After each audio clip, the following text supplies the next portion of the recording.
ワンピース第1176話が公開されました。この話では超進化を遂げたフランキーがまさに超能力の永久機関とも呼べる姿を見せています。悪魔の実であろうと三色の覇気であろうと彼が今見せている力には及びません。現在私たちの目の前に提示されているのは800年前にイムでさえも恐れた古代王国の先進的な科学技術なのです。かつて NES ロビーで CP9 のメンバーであるフクロウと交戦した際、フランキーが動力源となるコーラを世界中で探し回ったという窮状を振り返ると、サイボーグの最大の弱点がエネルギー不足であることが浮き彫りになります。しかし、もし持続力の問題が解決できれば、フランキーは一撃で古代種を倒せるほどの強大な存在なのです。以前のエッグヘッド編ではみんなが急いで撤退しなければならなかったため、ベガパンクの先進的な科学技術をフランキーに応用する時間がありませんでした。しかし今回のエルバフ編でこの弱点がようやく補われました。今回最初に披露されたのは万能吸収変換炉です。これは小型の装置でフランキーの腕に完全に取り付けることができます。この装置を装備することでフランキーはまるで闇闇の実の能力を得たかのように闇水のようにあらゆるエネルギーを吸収できるようになりました。この能力には黒ひげことマーシャル D ティーチでさえ驚嘆するでしょう。彼が吸収したエネルギーは一切の無駄なく自身の動力として完全に変換され、その継続戦闘能力は緑牛のモリモリの実すら凌駕します。これ以降フランキーは戦闘でエネルギー切れを心配する必要がなくなりました。もしエッグヘッド編全体のストーリーの核心を振り返るなら、物語は常にベガパンクによる古代の科学技術の研究を中心に展開しており、彼は古代のエネルギーを復元することにほぼ成功していました。エネルギーは全ての文明の基盤であり、木の摩擦による火起こしから人工太陽に至るまでエネルギー形態の変化は無数の変革をもたらし、同時に無数の戦争を伴ってきました。900年前、古代のエネルギーはすでに全ての技術の核心となっていました。それは800年後のベガパンクでさえ再現できない先進的な兵器を駆動させていたのです。では、この力と古代兵器との間には一体どのような関連があるのでしょうか。ベガパンクとマッツチームのメンバーとの間の絆は結局のところ次の世代へと受け継がれました。ベガパンクとクイーンがかつて同僚であったように、現在ではリリスもフランキーと協力し始めています。彼らは島レベルの火災を一度に吸収し、その吸収したエネルギーを自身の動力に変換することができます。これはおそらくマザーフレーム技術の初期段階の実践と言えるでしょう。リリスはかつてエルバフには至る所にエネルギーが満ちていると言及しており、ベガパンクの本体も似たような見解を示していました。彼の夢は無限のエネルギーを作り出し、それによって人類が資源を奪い合うことで勃発する戦争を完全に終わらせることであり、彼はその夢をほぼ実現させていました。古代ロボットエメトの動力源を研究することで、彼は小型の人工太陽であるマザーフレームの複製に成功したのです。これにより歴史の軌跡は大きな転換点を迎えました。イムはマザーフレームのほんのわずかなエネルギーを利用しただけで、ある壊滅的な兵器を起動させ、ルルシア王国を跡形もなく破壊しました。そして巨人族の壁画にも悪魔が太陽のような物体を手にし、巨大で邪悪な存在と化している姿が見られます。古代のエネルギーはイムのすべての力を目覚めさせる鍵であるだけでなく、古代王国のさまざまな科学技術を駆動させる革新である可能性が非常に高いです。その中にはワノ国の地下に眠る巨大戦艦プルトンも含まれている可能性が極めて高いでしょう。現在のところこれ以上確固たる手がかりは発見されていませんが、明確なのはプルトンが一撃で島を消し飛ばす力を持っている以上、それを支えるための莫大なエネルギーが必然的に要求されるということです。最も典型的な例がサウザンドサニー号のガオン砲です。その一撃は戦場を相当するほどの威力がありますが、その代償として5タルのコーラを消費します。サウザンドサニー号はフランキーによって設計されましたが、彼はかつて自らプルトンの設計図に目を通しています。そのためサウザンドサニー号を建造する際、彼が密かにプルトンの技術の一部を組み込んだ可能性は非常に高いです。しかし当時の設計図にはフランキーにも理解できない技術が多く存在していました。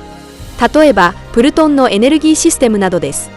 そのため彼はサウザンドサニー号に自身の身体と適合するコーラを代替エネルギーとして採用したのです。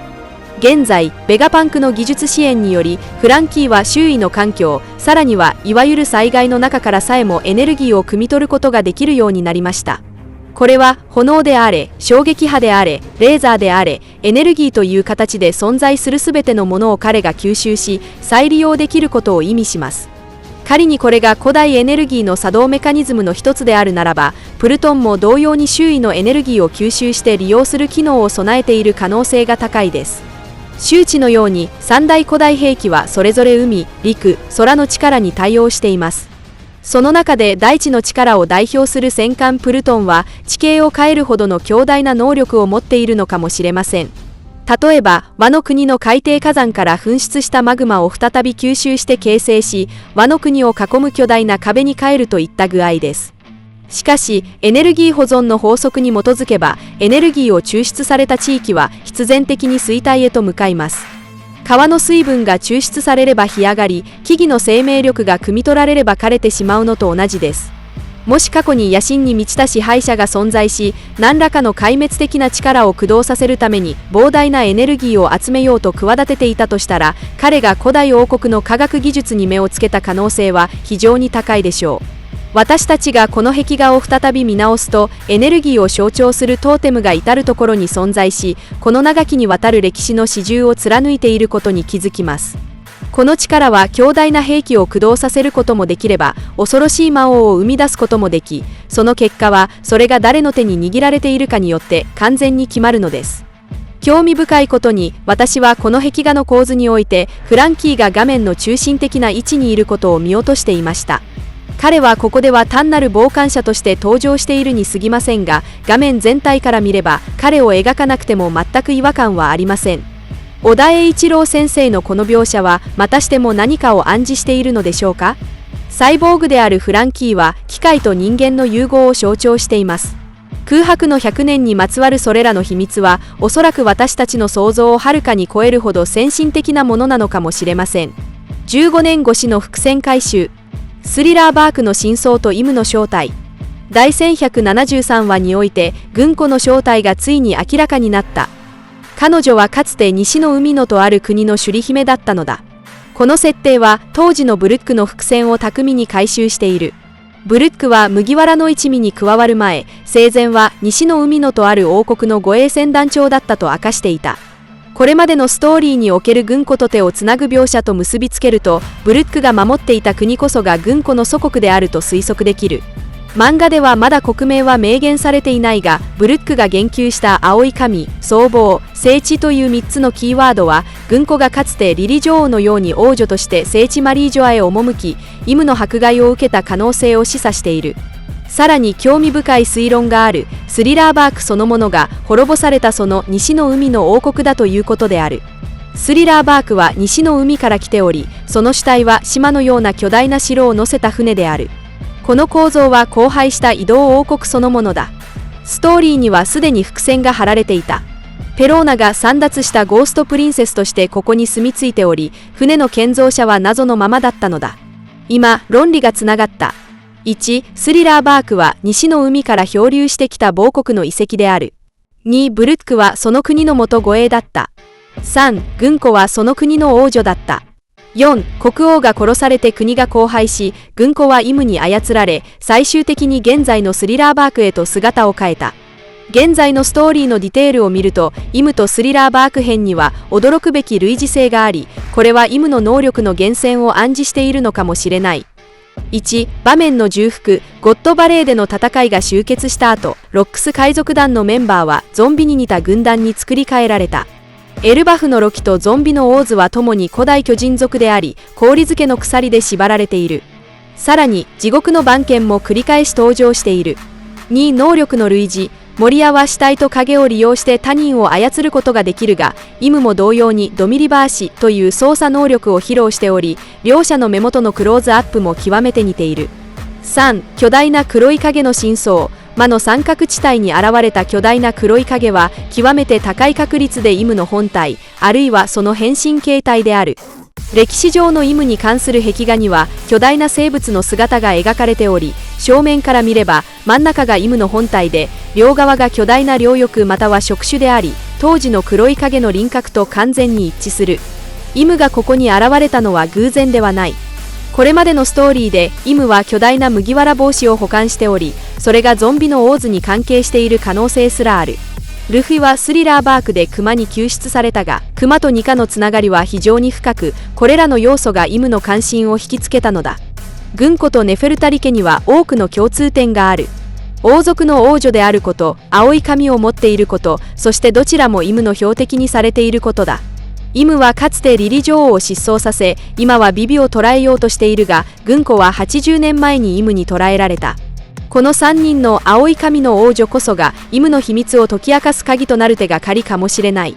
昨年、公式からイムのぬいぐるみが発売された後、小田栄一郎はそれを手に入れ、仕事机に飾っていた。